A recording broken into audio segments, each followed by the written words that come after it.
Hello, everyone. Brady, Charlie, Garrett here. We're talking some Big Brother. Big brother. Ben had just messaged me 10 minutes ago on Twitter and been like, "Are you guys going live?" And I'm like, "I don't know, not sure yet." And then Charlie sent the link over. So, yes, we are live. After every episode, if we all end up watching it, I figure we might as well. But just don't be in the habit. We'll definitely be live on eviction nights. That's a guarantee. And then we might have some separate spoiler episodes here and there. But I'll try to let you guys know on Twitter before we go live. So we had our we saw at the last episode that Jack ended up winning HOH. So this was the nomination episode, and it's also a general thing that I really like, because Charlie will attest to this. Generally, the Sunday episodes are really, really boring in the history of Big Brother. Sometimes you can literally be like, you know what, I'm just not going to watch Sunday's episode, and you'd be completely fine if you're a feeds watcher. Especially once it gets later on in the game. Absolutely. But this Whacktivity comp really makes the Sunday episodes watchable, because I haven't been watching feeds as much, but I didn't know who won the power or what it was or anything, because I think that the person that won it has kept it a secret. Like that didn't come out on feeds at all, did it? No, and same with Obi last week. It didn't come out. You know, that's one of the things we were both pretty adamantly watching every hour we could on feeds, and that was something we were wanting to hear about, and never happened. So it was like, okay. Welcome, Ben. Welcome, Melissa. Welcome, Damien. Chat's popping off. The true homies, man. They're always around. We had a decent amount of game talk this episode. It was kind of nice, but there was some fun. There was some interesting stuff. Yeah, so let's talk about that. We started the episode off with showing a conversation between Mickey and David. So, first of all, let me say that Mickey, if it weren't for his male parts, would have zero social game in this game so far. I think he's playing horrible. The fact that he went up to David and was like, "Hey, man, I knew that if I put you in the 4, that if you lost, you would come back, because I knew you were going to come back the whole time. That's why I selected you." Garrett, what kind of horse what is that?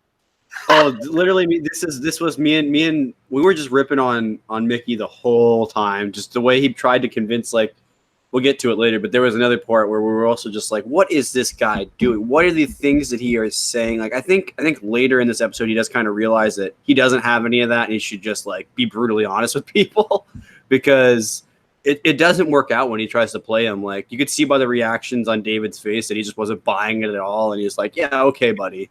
I'll keep you in my back pocket because you think you owe me something, but I think Big Brother is a prime example of, it's a micro real life scenario of, the better you look, the less you actually have to do in order to succeed.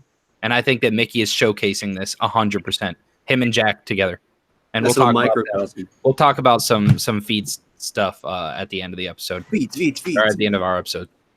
So, which, by the way, no spoilers. We already know results of veto and stuff like that. So no spoilers in chat, please. And if either of you guys see that, I'm not watching chat right now. So sorry, guys, I'm not watching it right now. I'll probably not seen it. But make sure you don't post any spoilers in there.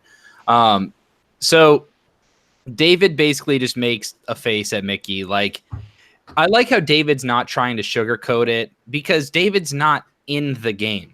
So what's kind of cool about this is that Ovi and David could basically tell everyone to screw off for the next 2 weeks. I mean, that would be terrible for their games, because someone's coming back to the house. But it's up to Mickey to be the one to have to diffuse situations and go back. Everyone in the house has to go up to Ovi and apologize for voting him out, just in case he comes back. Because now, theoretically, everyone voted for Ovi to go. Yeah, absolutely. So the second thing that I noticed was that Ovi, it seems like he smartened up a little bit. He seemed to trust Nicole a little bit when she said, "Hey, to be honest with you, no one's in an alliance." Basically, Nicole felt that nobody was in an alliance yet, and that Jack and Mickey kind of forced her hand. And Ovi knows that Jack and Mickey didn't say anything to him about, talking to Nicole. He figured that they just didn't talk to each other at all. So the fact that Nicole, as a third party, just kind of went to Ovi and was like, hey, this was all kind of Jack and Mickey's doing when he thought Ovi, that is, when Ovi thought that Jack and Mickey were working with him. That opened his eyes a little bit, Charlie. Yeah, absolutely. And, hopefully if he does get back in the game, it'll help him. But yeah, it seems like he trusts Nicole now, which is nice to have for just the sake of, maybe people that are opposing this massive Grateful Alliance. It's nice to have something like that. Oh, absolutely. I want to say welcome, Pat. Thanks for stopping by. Damien said Catherine had so much screen time, dude. Catherine's easily becoming one of my favorites, man. Yeah, I felt genuinely pretty bad for Kat. So yeah.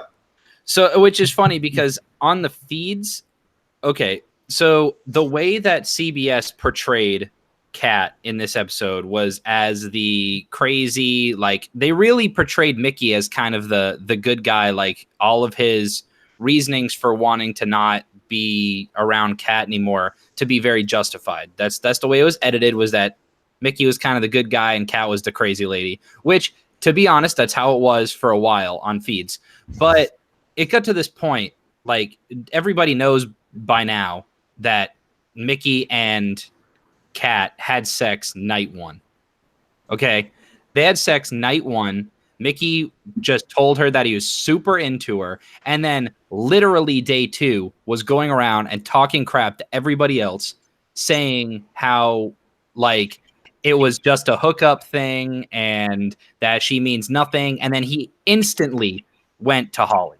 Like this was I'm going to hook up with Kat because I think that she's going to be down on the first night, and then just threw her away like trash. And now Kat is being depicted by CBS as the crazy girl that has this attachment for no reason, when she has the attachment because Mickey made it so. He led her on, and now CBS is making it seem like he's in the right. I don't know. That didn't set well with me, Garrett.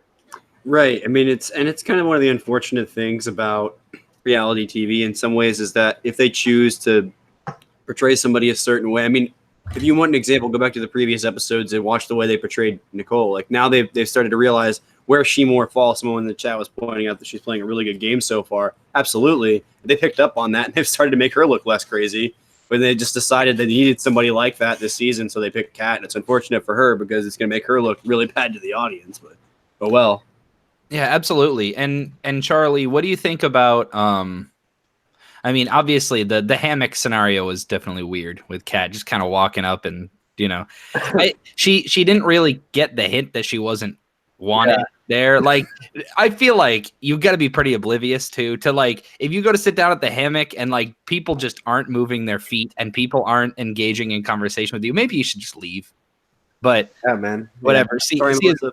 Dude, I'm the type of person where literally if I'm in the house and I feel like people aren't 100% like in conversation with me, I'm going to be like, all right, I'm not wanted. I'm out. I'd literally be doing that 24/7. Whereas Kat's complete opposite. She's like, oh, let me hop in this conversation. So, Charlie, do you hope that Kat kind of works with the other side of the house?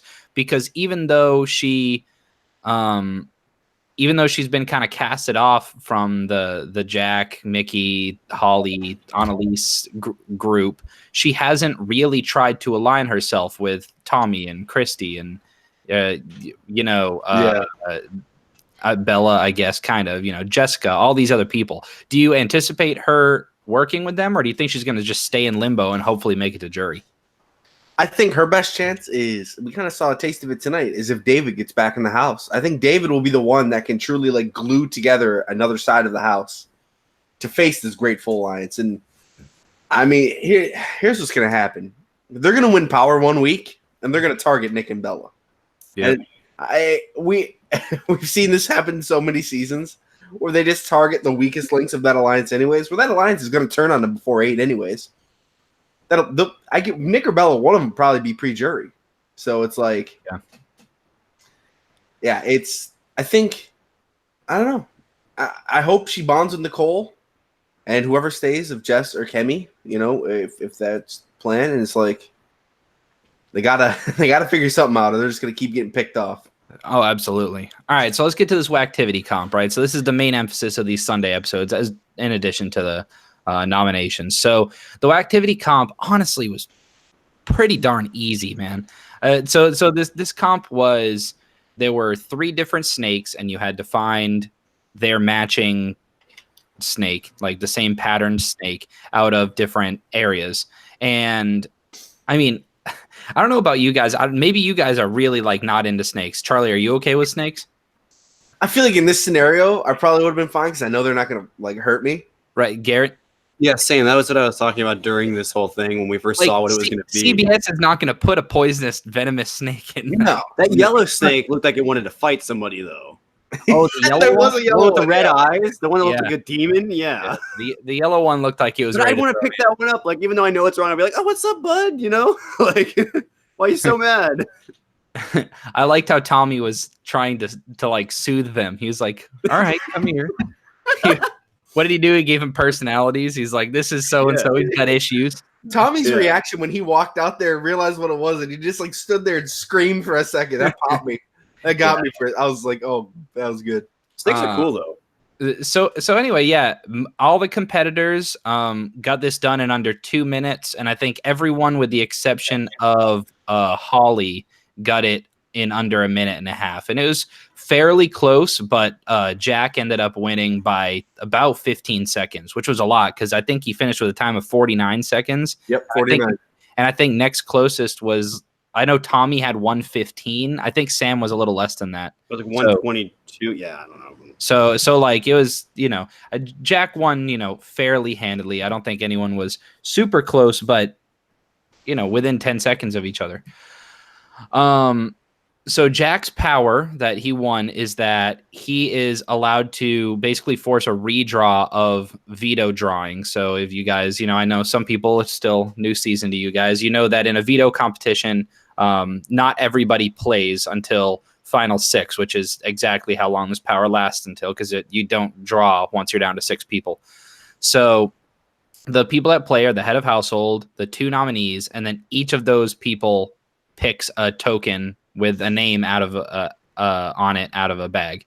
So Jack is allowed to, during that ceremony, if all the names are drawn and he doesn't like who ended up getting drawn, the 6 people, he can reset the 3 people that got drawn, put all the names back into the bag, and then make everyone redraw, which it could theoretically be the same 3 people, but it's highly unlikely. Now this, for me, I think the primary reason is if he really wants to play in a veto and he feels like he has to play in a veto. Let's say Mickey ends up on the block and they're down to, 7 or 8 people left.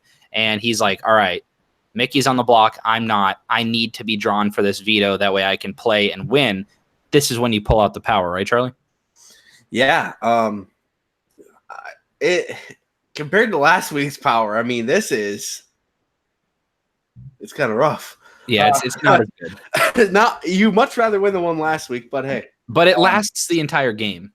So you gotta have some balance too. So it's nice to what Ben was saying in chat, like it's like an easier comp, so it's not as powerful as a thing, but it will. But who ends up getting it in this scenario, I do think is as equal to as Ovi, someone like Ovi getting a power like he did. Right. Ben then said, "I don't want to live in a world where Jack and Jackson make final 8." You're not wrong. Me neither, man. And look, I'm usually not one to just go along with everyone says on Twitter, but like, we're gonna talk feeds after this, and they're just, I don't know, they're just not good people. And I will say, as a brief foreshadowing, Annalise has quickly gone from my favorite person in the house to my least favorite person in the house in the span of about 12 hours. And it makes me sad. It makes me sad, man. That was my girl, all right? That she just her and Holly, they just don't really do much. They're there.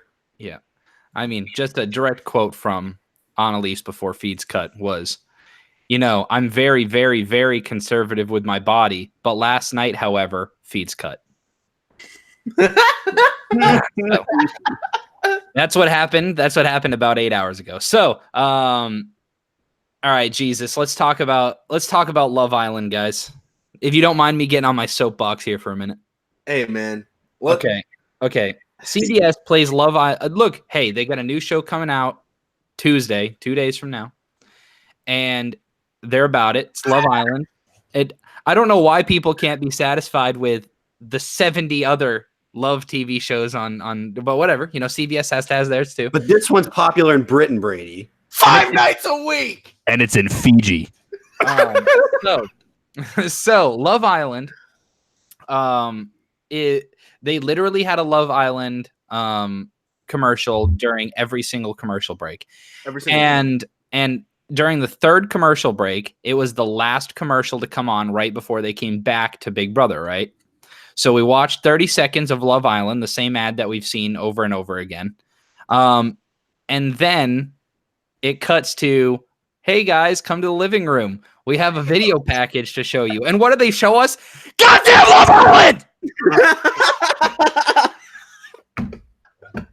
I can't handle it. My neighbors are probably going to yell. Do you see what Love Island does to the people? They've broken me. All right. I don't want it. I don't want it. So literally, they showed the house guests. They waste 5 minutes of my time.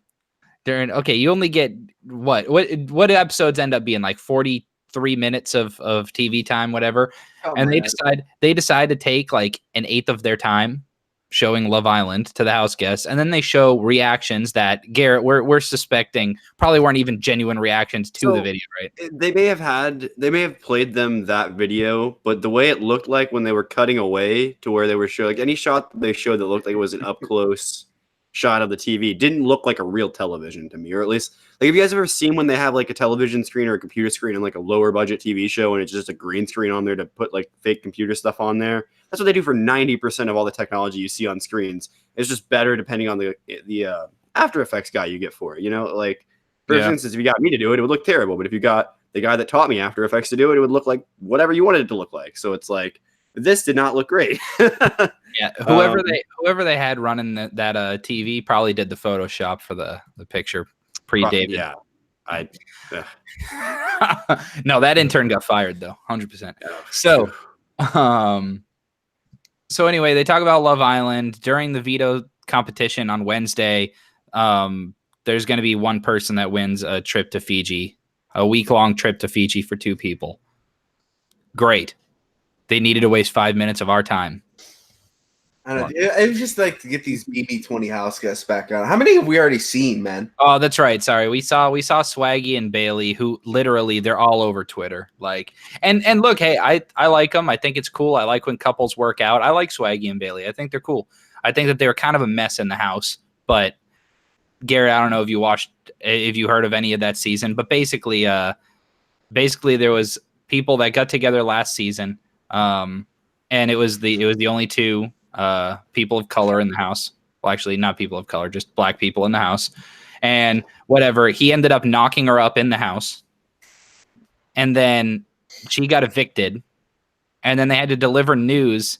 Or sorry, he got evicted first, right? Yeah, he got evicted. And then while in the Big Brother house, she had a miscarriage. Wow. Yeah. Yeah. No communication in or out. That gets a little awkward there. If that doesn't belong on Love Island, I don't know what does. You know what? I understand. Advertising. Sometimes when you have advertising and you get a celebrity to come on and do an endorsement, it just works because like it's a sports thing, right? You get Aaron Rodgers, makes sense. Yep. Sometimes Love Island comes around and you have the perfect scenario and the perfect storm. and then they had. Okay, so Swaggy and Bailey get a lot of screen time on that, and Brett got a lot of screen time on that. Charlie Winston, I think, was supposed to be in this, but he just stood there awkwardly, and we saw one shot of him smiling. Just Brett going, "I brought my love," and Winston going, "Yeah, dude, I don't even know." Brett is, and then Kat was, "Call me Brett." Stop. They're a perfect couple too. All right, it just. Whatever. And this whole Big Brother season feels like Love Island anyway. It's not my cup of tea. This Big Brother season so far has not been my cup of tea. But all right, here's the biggest part of the episode to me. So Jessica on feeds for a couple weeks has been throwing out the idea of starting an all girls alliance, and she decided to pull the trigger on this episode. And the people that she originally decided to start it with were Bella and who was the third one? Oh, Bella and Nicole. And then Kemi ended up walking in the room, and they were like, hey, there's a girls' alliance. And so instantly Kemi was like, I don't know. And she told Diary Room, the only person she trusts in the house is Bella, which is not good, as we saw, because Bella went straight to Jack. And I'm pretty sure on feeds it was like straight, right? Pretty much. Yeah, more or less. Yeah. If I remember correctly, she had told Nick like the next morning. And then told Jack when he won HOH, like the name and everything. Yeah, so she went straight to Jack and said, hey, Jessica, Nicole, and Kemi wanted to start a girls' alliance called Black Widows, and it's hilarious. And basically you should put them on the block because Kemi and Jessica were the two that explicitly stated that they would put Jack on the block if given the opportunity. So I guess Nicole's going to end up being glad that she didn't specifically say it, because Nicole theoretically could talk her way out of it and be like, hey, look, that was all Jess. Like, she was the one orchestrating it, because she was. So we'll see how it goes. Yeah. I mean, Bella's playing a straight rat gameplay. So she is. That is, you just rat to each side of the house and just. You just let the two sides of the house eat each other alive, and hopefully you just don't get caught in the crossfire. But yeah, nominations go up, and to no one's surprise, it was Kemi and Jessica. And if we had to guess based on this episode, if one of them were to come off on veto, it'd probably be Nicole going up, because Jack is like, all right, Girls Alliance, let's take them out. So it seems like one of those three is destined to go home. If you had to pick one to go home as the casualty / have a chance to come back into the game, Garrett, who would it be? Yeah, that I feel like what I was expecting was people to start playing this a little more strategically rather than just because right now you're just throwing somebody as a potential target to come back and hit you, especially now that the OV one, which apparently everyone's taking like really not personally for some reason, like whatever, you know what I mean? Like really, again, that really bothers me, the guy, whatever, but but I feel like now everything's like so directly targeting, especially in this scenario when literally, I mean, this is the most transparent I think I've ever seen strategy play out on a show like this before. It's so strange. It makes no sense. Like, why would you want the person to know? Yeah. Oh, I'm sorry. I know I don't know much about this show, but that just annoys me personally. Like, why are you showing your cards to the other side? Oh man, you should watch Derek's season. That's brutal. You'd have a field day. Oh. Literally, there was, I don't know if we've talked about Derek around you before, but Derek literally, he had a season. He was an undercover cop, so he knew how to manipulate everybody in the house. And he came in, and almost everybody in the entire house would come to him with information first. He'd be the first person to know everything. He knew exactly where all the alliances lined up. He knew exactly how to play everything, and just won.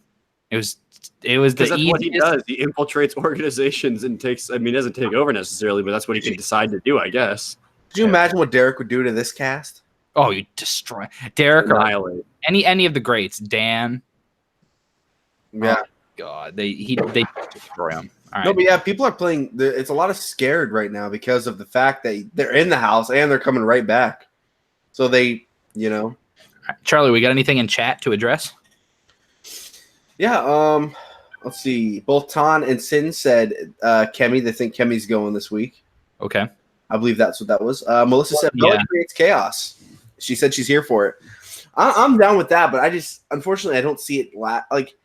I feel like the way she's playing right now, it's gonna bite her way too soon. Like, I'm talking probably even pre-jury.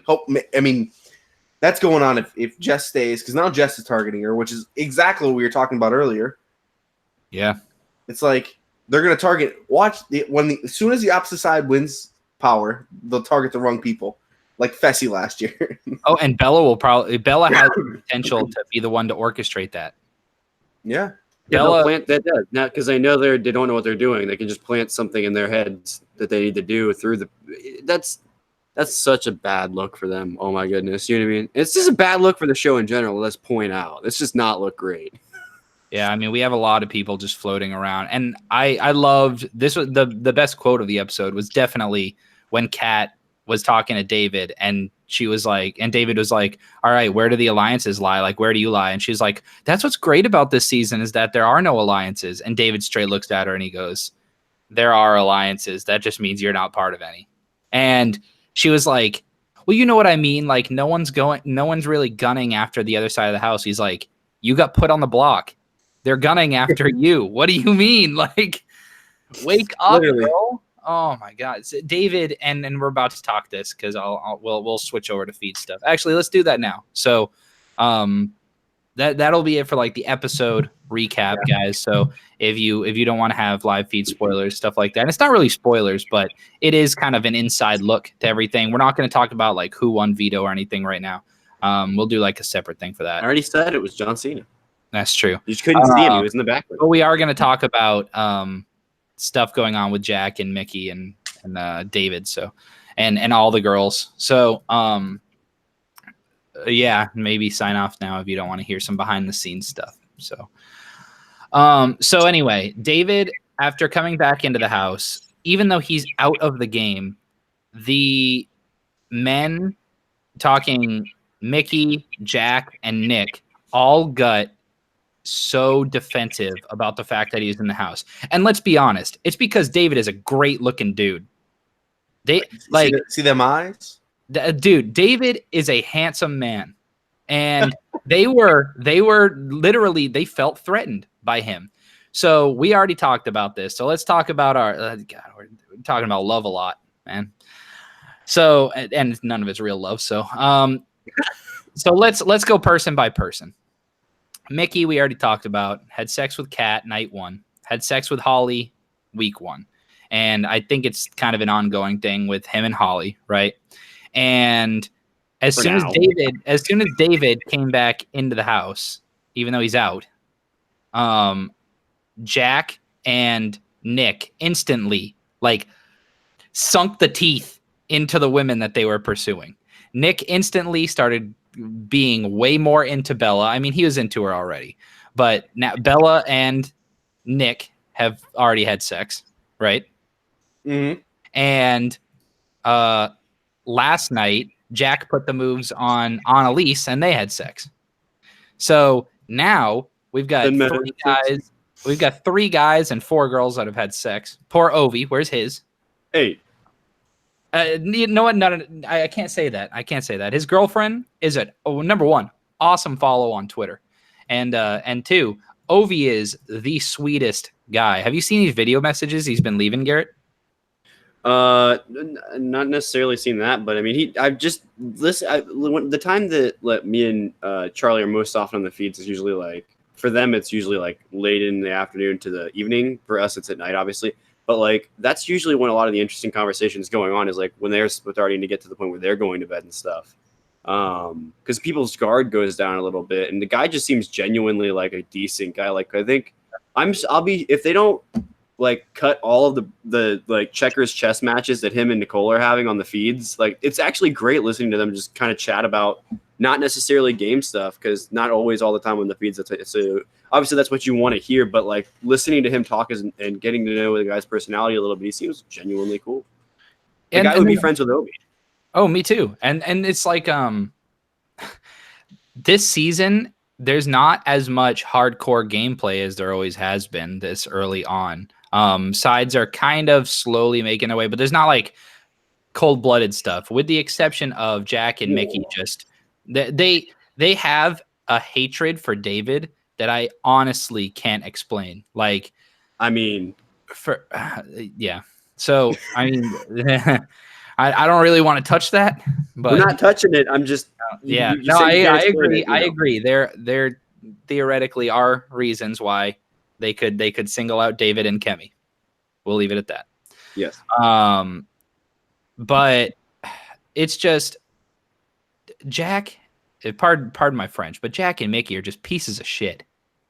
They really are. Like, they treat women like objects. And I thought, out of all the women, the single women and stuff that were there, I thought that Annalise would be the one to see right through it and be able to use the men's horniness basically to her advantage. And it turns out she was just like the rest of them, right, Charlie? complete wallpaper. I mean, she wasn't even on the episode again. Yeah, dude. Oh, so Jessica from a couple seasons ago tweeted out. She said, Annalise hasn't even been on the episode tonight. What does she do? And all the replies were Jack. And I'm like, oh, Yeah, man, she's like That's what the point I was making about Christy as well. Where was she? Was she even there? Yeah, other than just to say manifest. I feel like Christy is being smart because she won HOH last week. And you know that after you win a comp, she's won half of the HOH competitions thus far. Right. You kind of have to not make yourself be Lying that low to the point where they literally have nothing of you in the episode, though. That's pretty crazy. Ooh. Yeah, that's true. But man, just what's going on in the house right now? I just don't like it, man. Two of my favorite, I think, like, as far as who are like the genuine, like, good people in the house, David and Ovi are definitely two of them. I think Nicole, Absolutely, Nicole, Tommy, Cliff. See, I don't know. Tommy and Cliff, I'm kind of waiting. Actually, that's true. That's true. Tommy and Cliff. Cliff especially. We were talking about this the other day, Charlie. Cliff disappointed me, man. He was up there kind of talking crap with Mickey, like kind of joining in on that. And Tommy, same thing. Tommy's more of like going along with it. But yeah. Cliff seems to like the trash talk a little bit. I'm finding myself. I'm like, I kind of want to root for whoever returns out of David or Ovi. I'm hoping it's one of them that gets back in the house no matter what happens these next 2 weeks. Yeah. Mainly because I really hope it's David. I feel like he's the only one that's really fired up. He's the only one that could come in and shake it up, and David could come in and win a comp right away and change the whole game. I found myself. I'm liking Nicole a lot, which is something I did not see happening. But that's why it's always fun. Like the season is so different from the preseason stuff, but it's still fun to do preseason. Kemi, if she can hold on another week, like if she can stay, that'd be awesome. And on the feeds, Kemi is slowly. It seems like she's becoming more and more defeated. Like she's not taking the nomination as like I need to go kick ass. She's taking it more of like well, here we go. It's like she's not surprised. Like she's like, well, yeah. And I also want Sam and Kat to join in with them. I mean, if you can get a 5 like that or 4 of those, that's when you really start pulling the tide, man. And Sam, the comedy legend. Sam could be a hero if he came in and won an HOH and sided with that group and sent Jack. That's huge. That would be huge. Never know. This is something I totally forgot. The conversation between Cliff and Mickey about intentionally making the house disgusting. That way it gets at David. Did you see that, Garrett? No, what was it again, sir? Okay, so David came back into the house, and David and Ovi are the primary like cookers / cleaners in the house. They both like to provide. Oh, the thing with what Jackson said, right? Yeah. Yeah. So. Oh my goodness. Ooh. So David, like, he was down there in the morning, and it wasn't Mickey's mess at all that he left, but like Mickey was just in the kitchen with David, and David was like, oh yeah. He was just like, God, I hope people, get better about picking up after themselves, or the house is going to end up getting disgusting because I hate picking up after people. And Mickey later in the day was talking with Cliff, and he's like, you know what I'm going to do? He's like, I'm just going to I'm going to do everything to just piss him off slowly. I'm going to get under his skin. I'm going to leave crumbs on the ground. I'm going to leave food everywhere. I'm going to leave dirty plates on the counter. Why would you do that, dude? When you're living in a house with 15 other people, you have to take it upon yourself to keep the place clean. Like, I'm not the most cleanly person in the world, but like, dude, it's just like living at home. But put your dishes in the sink. Like, don't.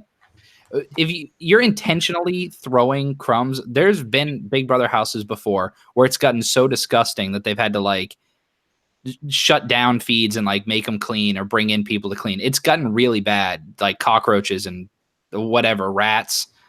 Like that's where we're going to end up being. I don't know why it gets under my skin so much, but like the fact that someone's willing to just make the house disgusting. It's a complete douchebag move, man. Like, absolutely. There's no reason for it.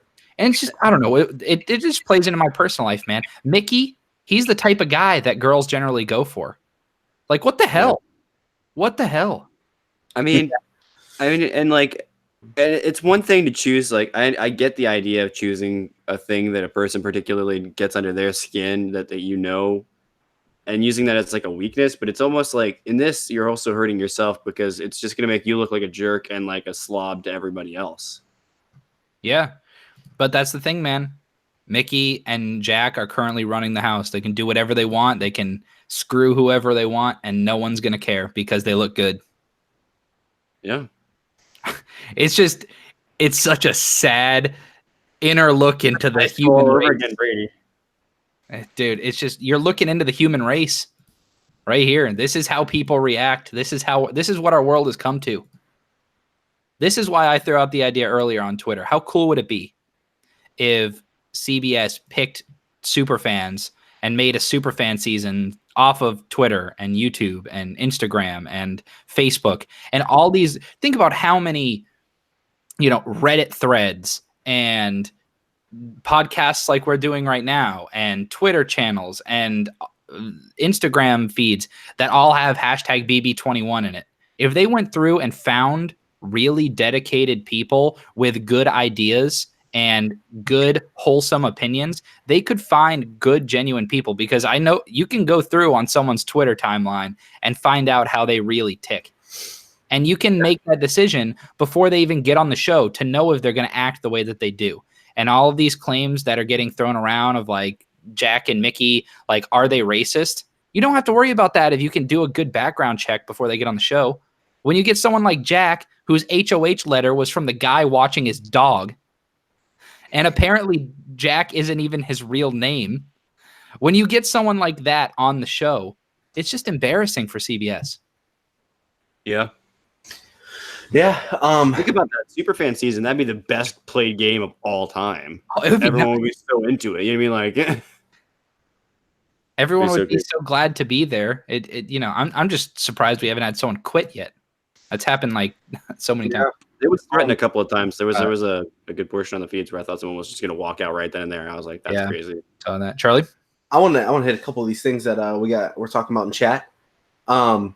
Libby was saying, I think it's funny how last week Christy, Annalise, and Holly were trashing Jack, and now they have no problem with him. They're so fake. Yeah, they're very hypocritical with that. If those feeds on any time last week, and you literally would have seen if they were the three of them were together, that's literally what they were talking about. Well, and it's for two reasons. Number one, he's in power. Number two, he apparently has a giant penis. That's what people care about, dude. Yeah, they don't do background. They'll find people at bars right there. That's how they probably found Mickey. Like, no joke, he might have been one of the bar guys. Like, they've done that so many times. They remember Becky from 17? I think she was one of them. Yeah, that's what it was, right? One of the producers was out at the bar and just got talking to her and was like, "Oh, she seems cool." Yeah, literally. And yeah, Jacob, it's crazy with all the stuff that's going on with Jackson. Just, it's one of those things where he does so many things that just keep adding up, and it's like, it's not a good look for the show or for anyone. And Jackson got warned from CBS. They cut the conversation, so we didn't know exactly what he got warned about. Yeah. But we did see later on in the day Jackson telling other people, hey, be careful with what you say because it might get you warned by production. Production has noticed all of the allegations going against Jackson on Twitter and Instagram. They've also warned Jack. And they've warned the comment. Yeah, something about, and who was it that was it Jackson that said did the mule kick? Yeah, that one was a little startling. Like he kept saying it. If you go back in that clip too, he kept saying in that clip, "I don't want to act like I don't want implied violence," because that's one of the things that comes out of these shows a lot. Is someone that says something behind the scenes, then you don't get a job or you don't get this because you say something really messed up like that. Like, hey, are you gonna do that with your coworkers? Like, no. That and he's like, and then immediately 13 seconds later, hey, I just want to mule kick him in the teeth. Whoa. It's not thinking, man. It's just, I don't know. It's not thinking. Jackson is so used to in his life being able to just say, hey, I don't mean it this way, but, and then he'll say something and that's exactly what he means. But generally people just like him. That's why I don't know. The people that he surrounds himself with are exactly like him at home. And now he's in a house with a bunch of people that don't look and talk like him and have the same mindset as him. And he thinks that all the things that he says are okay. And the only reason why he's able to get away with it is because he's aligned with people that have had power the first 2 weeks, and he looks good. That's it. Yeah, and we had all saw the clip that was going on a lot yesterday. It was or a couple days ago. It was the conversation between Jack and Mickey, and everyone's wondering, did Jack actually say the N-word in it? No. And it looks like he doesn't. I believe he says neither. And yeah, he does not say the N-word. And if he did, I mean, God, I promise you, it would have been everywhere. Yes. Yeah. But it's just because, I mean, the fact that people are even paying attention to this, it shows like they might have a reason. Like they probably wouldn't be shocked if he said it. Like, and listen, I can promise everybody watching right now, I am always going to look at everything objectively. Like, it sounds like I'm super biased and then I'm going to nitpick everything they do. But I'll tell you right now, it's like when people watch sports and they automatically say that everything, if a penalty went against their team in football, they're automatically going to be like, that's a terrible call. Or if their team gets a good call, yeah, man, good flag. No, literally, I will tell you exactly the way I think it is objectively.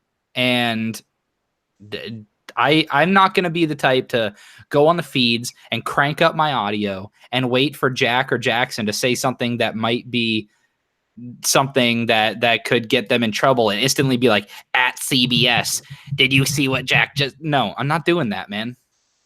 But they've said things that are objectively horrible, and they are horrible people. And I was hoping that Annalise would be able to escape the grip, but now, and this is just something that ran through my head, and it's just popped into my head just now, just from a production standpoint. They have put a lot of effort into you remembering that in that one clip, Jack says the 4 names that he says. Taking that as it is in context, yeah, it doesn't look great for Jack. But and I'm not defending the guy, but it does seem like that's the narrative that the show is trying to push at this point. Wait, what do you mean? So it almost seems like, doesn't it seem odd that a show that could choose to not show it in that light shows it in that light 2 weeks in a row? Or 2 episodes in a row, anyway. Wait, what 4 names I'm just saying. Talking about? I'm just talking about when Jack was listing off the names that he wants to take out. Oh, Yes. yeah, where he said his preferred order was Kemi, Jessica, then Ovi. Yeah. So, which is where, like, I think when I first saw a lot of the stuff that was around when I saw that first come up on, not the feeds, but I saw it somewhere first before I saw it on the show. And it was just like, and back then that's when me and Charlie were like, man, this doesn't look great. If this is really the plan. But then, like, something about it to me seems interesting that they keep showing that clip. It's like they want that to be in the back of your head. Not saying that, again, I'm not defending the guy, I'm not saying anything, but it is interesting how they choose, even though they clearly are warning people, they're still kind of pushing that, which is weird. Yeah, and it's funny because it kind of is CBS's job to portray people as good people and bad people in order to hook you in as the viewer. But if you watch feeds, you can view it as an objective viewer. And sometimes it takes CBS a little bit to catch up with how people on Twitter, think about what the general consensus is. Because for all we know, this Sunday episode has been edited since, Friday or, Friday night, Saturday, So if this all got finalized Friday night and they've just been waiting to put the episode out for today, some of those things that we saw, some of those clips from today and yesterday, those theoretically haven't happened yet in the CBS universe. So yeah, that's true. Anyway, we've overstayed our welcome. No, we had a nice little live feed talk. We talked about 20 minutes of feeds after the episode. Cool. I added it to the title. Awesome. Figured might as well. Yeah, might as well. So anyway, we appreciate all of you guys hanging out on the YouTubes. And make sure to hit us up on Twitter. I don't know. At some point, if you guys want to put your Twitter handles in the description or whatever, you can. But if you want to hit up the channel Twitter, which is it also acts as my personal Twitter. It's at Visokii Tweets, just like on here, all one word. It's easy. So hit us up on Twitter. No Instagram, no Snapchat. You're not adding my personal Snapchat. It's just pictures of my cat anyway. So Can confirm. Can confirm, yes. But anyway, make sure to like and subscribe. Click the bell so you know when we go live. Garrett, take us out. Ding! And we will see you all next time.